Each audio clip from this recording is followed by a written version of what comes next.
is the presentation video from Gokju. On this occasion, we would like to explain about the sound patterns of language. My name is Yasramta Firdaus, class NBM 17, and I would like to explain about the first material, phonology and phonics. So the first one is phonology. Phonology is the systems and patterns of speech sounds in a language. Phonology is concerned with the abstract and mental aspect of speech sounds rather than the actual physical articulations of their sounds. Phonology is about the underlying design, the blueprint of each sound type, which serves as the constant basis of all the variations in different physical articulations of their sound type in different contexts. Dari sini dapat disimpulkan bahwa fonologi itu merupakan salah satu cabang ilmu bahasa yang mengkaji bunyi-bunyi bahasa menurut fungsinya. Sebuah bunyi harus memiliki makna yang berbeda karena hal inilah yang menyebabkan kata-kata seperti far, tar, car, dan gar memiliki makna yang berbeda. Jika dilihat dari sudut pandang ini, kita dapat melihat bahwa fonologi itu berkaitan dengan bunyi-bunyi abstrak yang memungkinkan kita untuk membedakan makna dari bunyi yang kita dengar ataupun yang kita ucapkan. Lalu yang kedua yaitu phonics. Phonemes is it's one of meaning distinguishing sounds in a language. Jadi phoneme itu merupakan masing-masing bunyi bahasa yang berfungsi untuk membedakan makna. Dapat diambil contoh pada kata fine dan fine. Kedua kata tersebut memiliki makna yang berbeda. Tetapi apabila kita mengganti salah satu bunyi dengan bunyi yang lainnya dalam satu kata dan kata tersebut memiliki perubahan makna, maka kedua bunyi tersebut mewakili fonem yang berbeda. The basic phonemes of English are listed with the consonant, vowel, and diphthong diagrams. So I think that's enough from me. Thank you. Wassalamualaikum warahmatullahi wabarakatuh. Bismillahirrahmanirrahim. Assalamualaikum warahmatullahi wabarakatuh. My name is Muhammad Mutahirin. I want to tell you about phones. Phones is the different version of speech sounds produced. Jadi maksudnya phones ialah perbedaan versi dari pengucapan suara yang dikeluarkan. Maksudnya gini, suara yang kita keluarkan saat kita mengucapkan suatu kata ataupun suatu kalimat, nah itu namanya phones. Contoh misal kucing ya, kucing bahasa Inggrisnya ialah cat. Nah, cat itu dinamakan phones. Jadi suara cat, suara cat itu dinamakan phones ya. Jadi suara yang keluar dari yang dikeluarkan pada saat kita berbicara ataupun kita ngomong yang keluar dari mulut. Nah, itu namanya phones. Terus kemudian allophones ya. Yang kedua in the second allophone. Allophone itu kalau kita merujuk ke allo ya, kata allo itu namanya dua dijadi two in one ya. Allo itu two in one. Jadi yang dimaksud allophone itu ialah fonenya berbeda, akan tetapi fonemnya sama. Tadi yang sebelumnya sudah dijelaskan oleh Mbak Gea tentang fonem. Jadi kalau di allophone itu dua phones akan tetapi dengan satu fonem. Misal contoh the T sound in the word tar is normally pronounced with stronger puff of air than is present in the T sound in the word star. Nah, di contoh pada kata contoh pada suara T di kata tar ya, sama suara T di kata star ya. Dan ini padahal kalau fonemnya sama-sama T, akan tetapi dalam pengucapannya itu beda. Atau yang dimaksud fonnya tadi ada dua. Ya, kalau yang tar itu ada udaranya sedikit, jadi tar. Kalau yang di kata star, nah itu biasa star biasa. Nah, jadi kesimpulannya allophone itu dua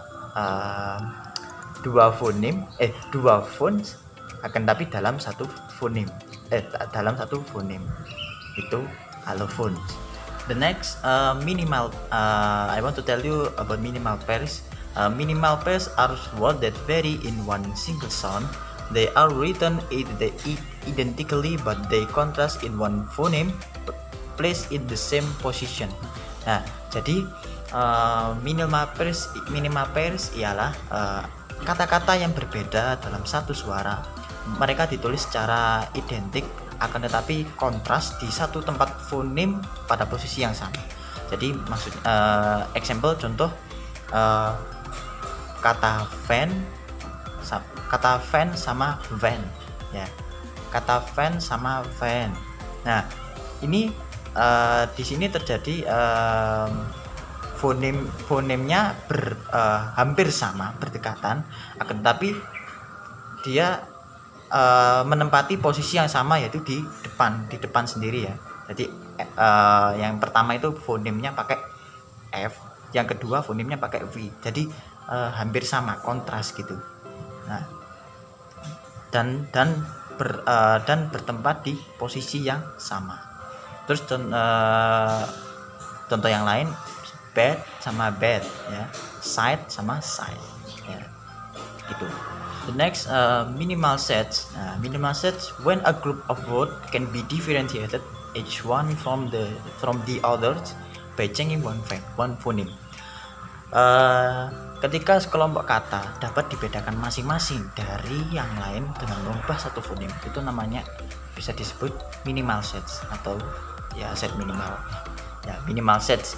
Nah, jadi sekelompok kata ya itu dapat dibeda-bedakan ya dari yang lain itu dengan cara mengubah satu fonem. Contoh example base of the vowel phonemes of English. Jadi fonem contoh dengan fonem huruf vokal ya, feet, foot, and food. Nah, jadi fonem huruf vokalnya yang dirubah sehingga menjadi berbeda-beda kata. Itu. Yang kedua, based on consonant phonemes. Example big, rig, fig, dig, wig. Nah, jadi yang dirubah ini fonem huruf konsonan. Nah, dirubah sehingga menjadi kata-kata yang berbeda-beda. Nah, thank for me. Wassalamualaikum warahmatullahi wabarakatuh. I am Anita Larasati Dwi Anggraini, NPM 27. I wanna explain about phonotactics and syllables. Okay, friends, I wanna talk about phonotactics. Phonotactics, it have been formed without obeying some constraints on the sequences or positions of English phonemes that represents accidental gaps in the vocabulary. Jadi salah satu contoh, langsung saja contoh ya. Salah satu contoh dari phonotactic ini, misalkan ada orang bilang, wow, he is a very ignorant guy. Lalu yang lain bilang, yeah, he is a big wig. Oke, wig, V-I-G. Ini adalah singkatan dari very ignorant guy. Kalau kita cari kata ini di kamus, kita nggak bakalan nemu. Tapi berhubung ada orang-orang modern yang menggunakannya, maka muncul istilah itu. Nah, jadi istilah itu sebenarnya tidak punya makna, melainkan singkatan dari beberapa kata dalam bahasa Inggris. Itu. Lalu ada juga dalam kata lain, phonotactic ini adalah cara-cara di mana fonem diizinkan untuk digabungkan dalam bahasa tertentu. Jadi, kayak bagaimana bunyi-bunyi bahasa atau alfabet itu disusun atau disatukan untuk menjadi suatu kata yang memiliki makna tertentu. Kayak misalkan ada juga dalam bahasa Inggris, huruf B dan L, BL itu bisanya taruh di awal kata, nggak bisa ditaruh di akhir kata. Kayak misalkan blink, blank, itu kan di awal kata. Tapi kalau misalkan huruf NK, itu bisanya cuma ditaruh di akhir kata, kalau di awal kata nggak pernah bisa. Jadi ada aturan tersendiri, nggak asal-asalan dalam bahasa itu. Dan mungkin itu saja, nanti lebih jauhnya akan ada bab tersendiri tentang phonotactics. Lalu kita masuk ke syllable. Silabel ini dalam bahasa Indonesia kita sebut sebagai suku kata. Oke, syllable is a unit of sound which must contain a vowel sound. Jadi dia harus punya huruf vokal. Lalu common type is vowel and consonant. And the basic element, okay, I want to explain what the basic elements later. Jadi kalau untuk suku kata ini, dia setidaknya dalam satu syllable itu harus terdiri dari satu vowel sound. Kayak misalkan cat, ada huruf A. Lalu shoot itu juga termasuk satu vowel sound. Lalu kalau untuk elemen dasar dari syllable ini sendiri seperti apa? Jadi kalau dalam bahasa Inggris, elemen dasar dari syllable itu ada, yang paling dasar ada dua. Pertama ada onset, jadi di huruf awal pada kata tersebut itu merupakan huruf konsonan. Huruf konsonan entah satu atau lebih, itu disebut sebagai onset. Lalu berikutnya ada rhyme. Nah, dalam rhyme ini masih dibagi lagi. Bisa berupa huruf vokal atau vowel, itu disebut sebagai nukleus. Lalu kalau masih ada yang mengikutinya lagi, huruf konsonan, itu disebut sebagai koda. Saya kasih contoh. Misalkan saya mau bilang no, N itu huruf konsonan dan dia terletak di awal kata, maka dia disebut sebagai onset. Lalu O itu adalah huruf vokal, dia posisinya sebagai nukleus. Maka kalau misalkan posisinya cuma onset dengan nukleus, ini disebut sebagai open syllable atau syllable yang terbuka. Lalu kalau misalkan kita tambahin lagi not, di situ ada muncul huruf baru. Jadi setelah onset ada lagi vowel yang sebagai nukleus, lalu ada muncul juga koda. T, not, T itu sebagai koda. Maka kalau misalkan kodanya sudah muncul, ini disebut sebagai closed syllable atau syllable tertutup. Oke, itu saja dari saya dan oleh teman-teman saya. Halo semuanya, nama saya Muhammad Maulana Irsyad dari kelompok 3. So, I will explain about this one, consonant cluster. Jadi consonant cluster itu both onset and coda can consist more than one consonant, as also known as consonant cluster. The combination ST or consonant cluster use as onset word stop as coda in the word pause. So maksudnya gini, untuk consonant cluster sendiri itu kalau misalkan ada dua konsonan yang berbeda dalam satu kata atau satu kalimat, maka dia bisa disebut konsonan cluster. Nah, untuk contohnya sendiri bisa kalian lihat di PPT kita. Nah, di situ tertulis ada stop, word stop. It mean berhenti kan. Nah, stop yang menjadi konsonan cluster itu adalah S dan T. Jadi misalkan kalau kita baca sama-sama itu menjadi stop. Nah, ada dua konsonan di sini. Nah, oleh karena itu kita membacanya jadi seperti digabung menjadi satu, padahal itu adalah dua konsonan. Nah, konsonan cluster sendiri itu tidak hanya terdiri dari dua konsonan saja, tetapi bisa lebih dari 2, 3 maupun 4. Kalau 4 itu sudah jarang banget digunakan dalam bahasa Inggris. Jadi paling banyak itu yang digunakan adalah 3 konsonan dalam satu kalimat atau satu kata. Misalkan ini ada contohnya splash, shadow, 12. Nah, itu kan adalah sebuah konsonan cluster. Nah, konsonan cluster sendiri ini termasuk masalah ketika seseorang yang baru belajar berbahasa Inggris kemudian menemui ini, banyak problem untuk spelling atau untuk penggunaan dalam speaking.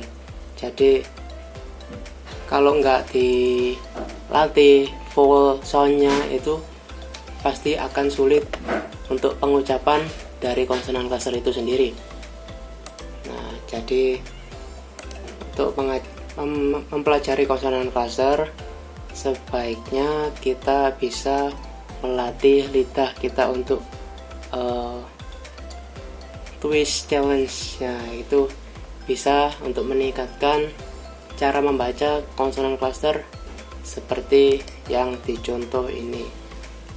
Contohnya tuh banyak banget, cuma saya ngasih hanya sampai 3 konsonan cluster. Kalau sudah 4 itu tidak umum digunakan dalam bahasa Inggris sehari-hari. Jadi untuk contohnya itu umumnya saja, untuk saya jelaskan di sini. Oke, yang selanjutnya saya akan menjelaskan tentang assimilation. Assimilation is sound change in which some phonemes, typical consonant or vowel, change to become more similar to other nearby sounds. Nah, maksudnya tuh gimana sih? Vowel bisa berubah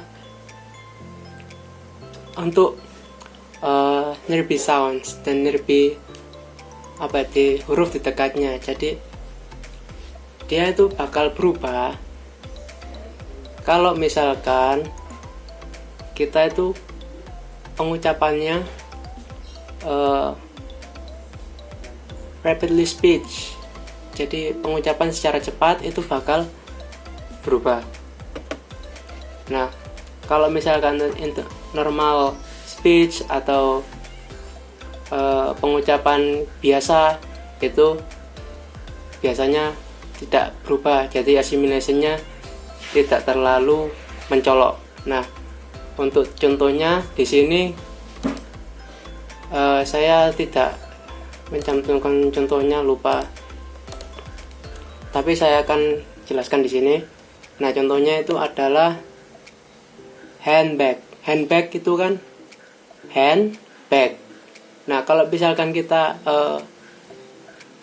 di rapidly speech atau membaca secara cepat, itu kita bakalan menggunakan assimilation ini menjadi handbag. Handbag menjadi M, bukan ND. Nah, kalau misalkan I had a handbag, normal speech menjadi rapidly speech, I bought a handbag yesterday. Nah, itu kan jadi assimilation. Jadi seperti itu. The most yang paling sering digunakan itu adalah implant. Sebenarnya itu bukan implant tapi implant. Implant. Jadi memasukkan sesuatu ke dalam tubuh. Itu namanya kan implant. Tapi kita sudah sering menyebutnya implant. Itu kan cara membaca cepat.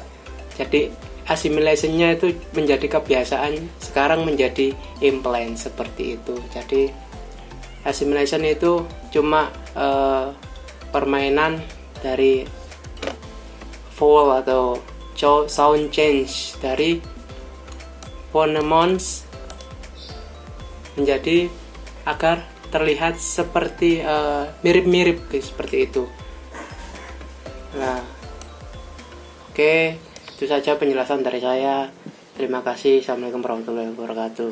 Assalamualaikum warahmatullahi wabarakatuh. I'm Farda Sufa. I want to explain about elisions. Elisions is a process of not pronouncing a sound segment that might be present in the deliberately careful pronunciations of a word in isolation. Elisions is often used in music in order to keep the rhythm. Jadi elision ini adalah proses yang tidak mengucapkan segmen suara yang mungkin ada dalam pengucapan kata yang sengaja dilakukan secara terpisah.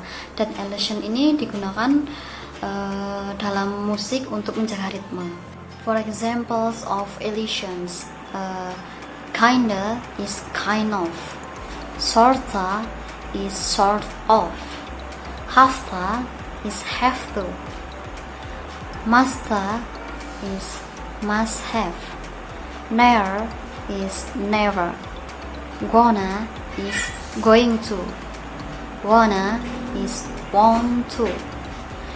Can it is cannot. Or is over. This is it is. These two processes of assimilations and elisions occur in everyone's normal speech and should not be regarded as some type of sloppiness or laziness in speaking. Rules about how a language should be pronounced, but to try to come to understand of the qualities and patterns which underlie the actual use of sounds in language. Jadi, kedua proses asimilasi dan elisi ini terjadi dalam percakapan normal setiap orang dan tidak boleh dianggap sebagai semacam kecerobohan atau kemalasan dalam berbicara. Aturan tentang bagaimana bahasa harus diucapkan untuk mencoba memahami keteraturan dan pola yang mendasari penggunaan suara dalam bahasa yang sebenarnya. Terima kasih.